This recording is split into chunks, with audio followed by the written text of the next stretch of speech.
ఓం శాంతి. ఎవరో ఏదో అన్నారు, మనకు మంచిగా అనిపించలేదు, కానీ మనకు గుర్తుంది ఏదైతే మనకు జరుగుతుందో అదంతా మన కర్మ యొక్క రిటర్న్. వారు మనతో ఆ విధంగా మాట్లాడటం, ప్రవర్తించటం మనకు మంచిగా అనిపించలేదు, బాధ కూడా చాలా ఎక్కువగా అనుభవం అవుతోంది. కానీ ఇదంతా మన గత కర్మల యొక్క రిటర్న్. మన కర్మల ఖాతా ఈ విధంగా మన ముందుకు వచ్చింది అనే మాటను స్వయానికి అర్థం చేయించాల్సి ఉంటుంది. మనం పంపించిన నెగటివ్ ఎనర్జీనే మన ముందుకు వచ్చిందని మనస్సుకు చెప్పిన తర్వాత తదుపరి ప్రశ్న, ఈసారి నేను ఎలాంటి సంకల్పాల ఎనర్జీని పంపించాలి, ఇప్పుడు నేను ఏమి చేయాలి అని వస్తుంది. మనకు మంచి ఎనర్జీ అనేదే రాకుంటే కనుక ఇప్పుడు చాలా ధ్యాస పెడుతూ మంచి సంకల్పాల ఎనర్జీని తప్పక పంపిస్తూ ఉండాలి. అంతా మంచే జరుగుతున్నప్పుడు మనం సహజంగానే తిరిగి మంచినే పంపిస్తాం, మంచిగా ఆలోచిస్తాం, మంచిగా మాట్లాడుతాం, మంచిగా వ్యవహరిస్తాం. ఇదంతా మనం చేయగలం. కానీ మరీ ముఖ్యంగా మనకు చెడు ఎదురైనప్పుడు, చాలా నెగటివ్ జరిగినప్పుడు ఆ క్షణాల్లో మంచిని పంపించాలి. అప్పుడే మనకు చాలా శక్తి కావాలి. మనకు చెడు చేసే వారి గురించి కూడా మంచిగా ఆలోచించాలంటే మన యొక్క ఆత్మ శక్తివంతమై ఉండాలి. కానీ మన కర్మ ఫలమే ఈ రూపంలో వచ్చిందని గుర్తుంటే ఇది చేయటం కూడా మనకు సులభమవుతుంది. ప్రతి ఆలోచన ఒక కర్మ.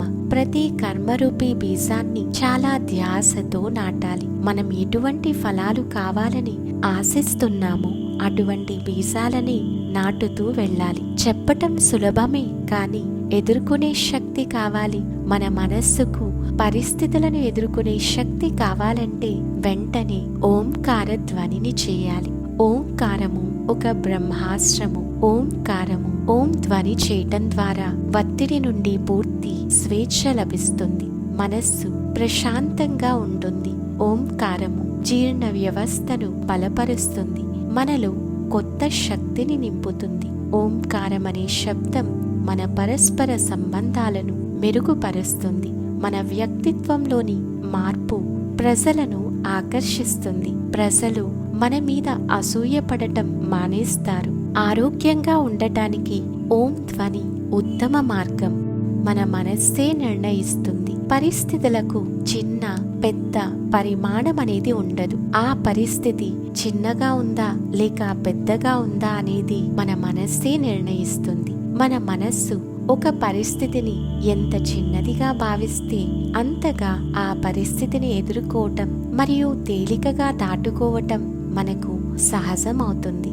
అది మన మనస్సు పరిస్థితిని పెద్దదిగా నిర్ణయిస్తే పరిస్థితి పెద్దది అయిపోతుంది. మనం చిన్నవారము అనగా బలహీనులం అయిపోతాం. విషయాలు మనపై ఆధిపత్యాన్ని కలిగి ఉంటాయి. ఒకవేళ పరిస్థితులను చిన్నవిగా చూస్తే కనుక మనం పెద్దవారమై అనగా శక్తివంతులమై వాటిపై ఆధిపత్యాన్ని కలిగి ఉంటాం. మ్యాగ్నిఫికేషన్ అనగా ఏ విషయాన్నైనా పెద్దదిగా చేసుకోవటం అనేది మన మనస్సులోనే జరుగుతుంది. అయితే ప్రశాంతత కావాలా? మన ఆలోచనలను గమనించడం మొదలు పెడదాం. ఆలోచనల ప్రవాహమే మన మనస్సు. మనమేమో ఈ మనస్సే మనం అనుకుంటున్నాం. ఎప్పుడైతే ఆలోచనలను గమనించటం మొదలు పెడతామో ఈ ఆలోచనలు వేరు, నేను వేరు అని గుర్తించటం సాధ్యపడి ఆ శుద్ధ చైతన్య శక్తి అయిన అవినాశి ఆత్మను నేను అని గుర్తించగలుగుతాం. సంకల్పాలు మనలోని జీవశక్తిని లాగేసుకొని భావోద్వేగాలుగా మారుతాయి. ఈ ఆవేశాలు ప్రతి వ్యక్తిలోనూ సమాజంలోనూ తీవ్ర అశాంతిని, గందరగోళాన్ని సృష్టించి వినాశనానికి దారితీస్తాయి. తస్మాత్ జాగ్రత్త. ప్రతి విషయాన్ని విశ్లేషించటం, మంచి చెడులుగా వర్గీకరించటం, ప్రస్తుత క్షణాన్ని వదిలి గతానికో భవిష్యత్తుకో వెళ్ళిపోవటమే మనస్సు స్వభావం. ఆలోచనల ప్రవాహమే మన మనస్సు. ఘర్షణ రెండు సంకల్పాలదే కాని మనుషులదో లేక మతాలదో కాదు. సంకల్పమే నేను అనే అమాయకత్వం నుండి బయటపడి మన స్వస్వరూపమైన చైతన్య శక్తి అయిన ఆత్మను గుర్తించటమే మన మానవ జీవిత గమ్యం, జీవన ధర్మం. మనసులో ఏదైనా గందరగోళం ఉంటే, సమస్య ఉంటే, మనకు ఏమీ అర్థం కాకపోతే ఆ సమయంలో భగవంతుడు బ్రహ్మాస్త్రంగా ఇచ్చిన ఓంకార ధ్వని చేద్దాం. ఓంని జపించటం ద్వారా మన మనస్సు మరియు బుద్ధి ఏకాగ్రత పెరుగుతుంది. దీని వలన మనస్సు ప్రతి పనిలో నిమగ్నమై ఉంటుంది.